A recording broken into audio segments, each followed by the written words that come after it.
A massive surge in the value of XRP, suggesting it could skyrocket past $60,000. This bold statement comes directly from a Bloomberg advisor who's likened XRP to being the Bitcoin of the banking industry. Bloomberg's business experts have given this speculation their stamp of approval. So we're not just speculating here. This is grounded in insights from a credible source. The buzz around XRP's potential value hike to an astonishing $60,000 is gaining traction. This comes on the heels of Ripple's public declaration of their ambition to position XRP as the banking sector's go-to cryptocurrency, akin to what Bitcoin represents in the broader market. These aren't mere rumors or offhand comments. They've been publicly acknowledged by a Bloomberg advisor on live television. Moreover, Ripple's recent partnership with the International Swaps and Derivatives Association, ISDA, is a game changer. They're planning to leverage the XRP ledger to handle transactions worth an eye-watering $1.2 quadrillion. This could necessitate a base price of around $10,000 per XRP to handle such volumes. Solana and Cardano may not be added to the digital asset stockpile, and I'm going to tell you why. And again, this could change because anything is possible, especially with crypto. So the digital asset stockpile will only consist of crypto assets that were confiscated from people doing naughty things. And a full audit still needs to be done to see how many crypto assets have actually been confiscated by the US government. We do know that we have about 200,000 Bitcoin, but again, a full audit is still needed. And that's why we don't know if we're going to see XRP, Solana, and Cardano. So essentially, JP Morgan was right. And David Sachs, the crypto and AI czar, came out and said the reason why Trump was talking about those crypto assets because there's the sum of the top 5 crypto assets. So it makes sense. But Scott Bessent, the U.S. Treasury guy, said that today at the Crypto White House Summit, they're going to be discussing moving forward on if they want to add more assets or not. And again, things can change. XRP.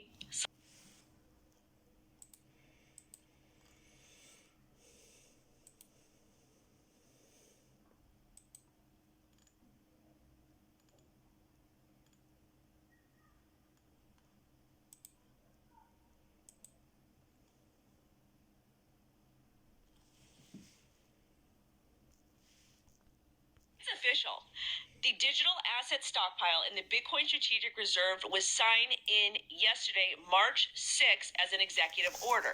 This means America is getting a Bitcoin Strategic Reserve and a digital asset stockpile. Now let's talk about what this means and why this is incredibly bullish long-term, not short-term.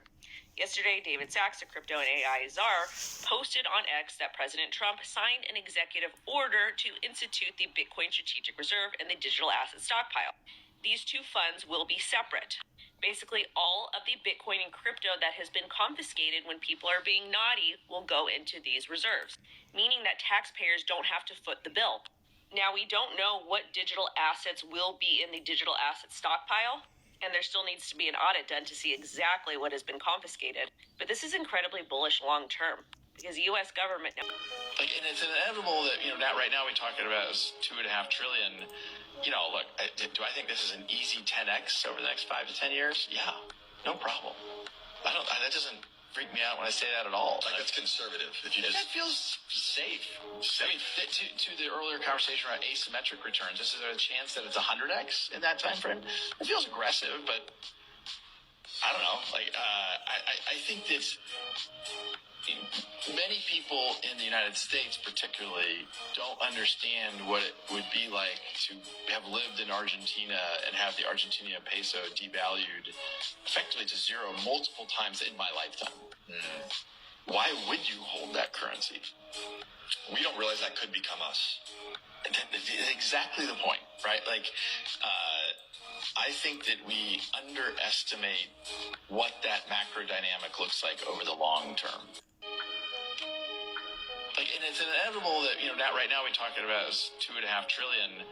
Look, do I think this is an easy 10x over the next 5 to 10 years? Yeah, no problem.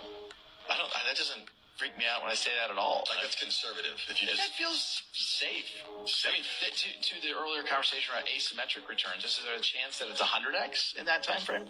It feels aggressive, but I I don't know. Like, She went out and she made a prediction that she thinks that Bitcoin will hit $1.5 million despite ETF outflows. And again, this was from last month, but she says that this is going to happen by 2030. And I wouldn't be surprised. This is why. This bull market is very different. It seems to be like a super cycle. There's going to be a lot of changes to America in general, a lot of changes to crypto incoming. And we actually could see that happen. We could just see Bitcoin really stay above $70,000 and then just gradually climb up, start trading like a stock. Kathy Wood, she went out and she made a prediction that she thinks that Bitcoin will hit $1.5 million despite ETF outflows. And again, this was from last month, but she says that this is going to happen by 2030.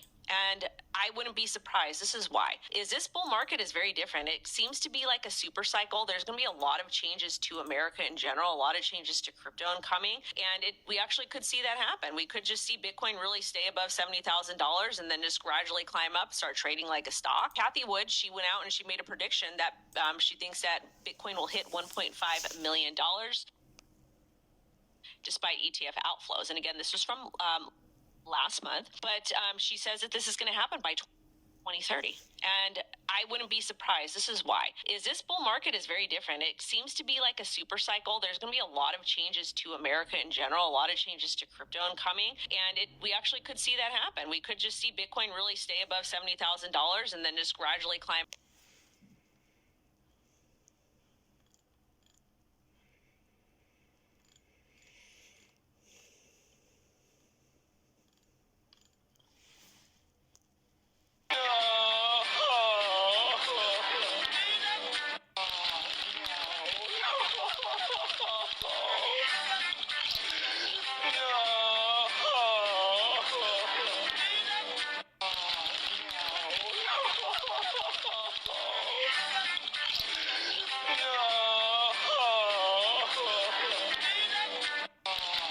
Send $10,000 to California today. The fastest way for us to do it would be to drive to the airport and fly it there. That's a crazy thing to think about when you're in the age of the internet and we're used to information on demand. When we think about the customers that have come on board, it's because we're solving that real problem. We're changing the nature of a payment taking days to settle. JP Morgan is now going after XRP.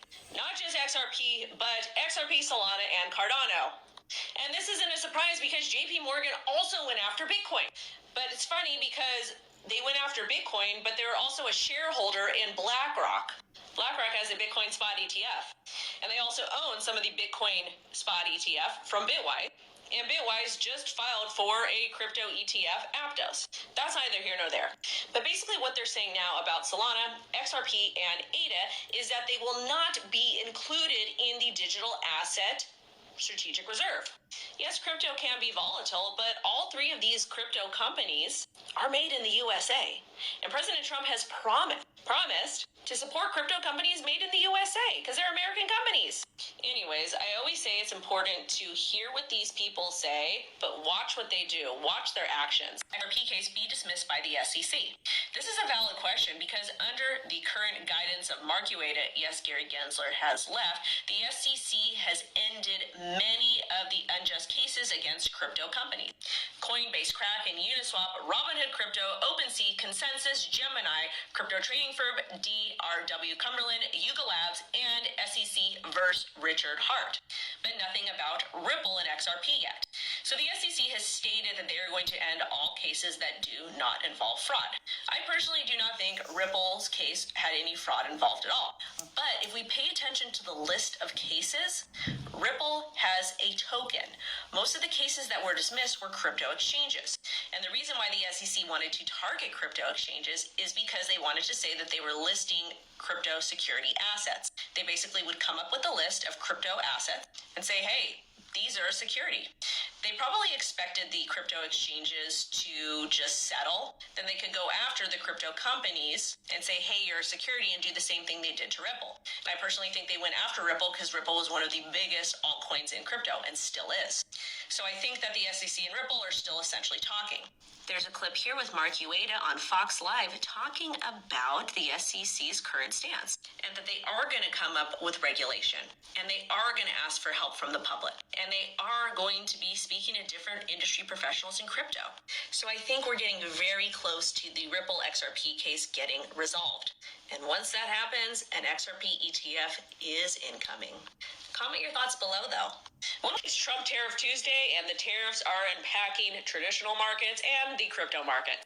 March 4th, today, it was announced that tariffs will be set into place on Canada, Mexico, and China. On this news, the crypto market's dumped. Stock market also lost a lot of gains. But wait, there's more. Just in, U.S. Secretary of Commerce says Trump may roll back tariffs on Canada and Mexico tomorrow. So this means if tariffs are rolled back, the market could pump. This even means the market could pump, well, just the crypto market could pump on speculation. So if you're actively trading or participating in crypto, you're going to have to pay attention to mainstream media a lot more. Well, just to the news in general. Fingers crossed, whatever the outcome is,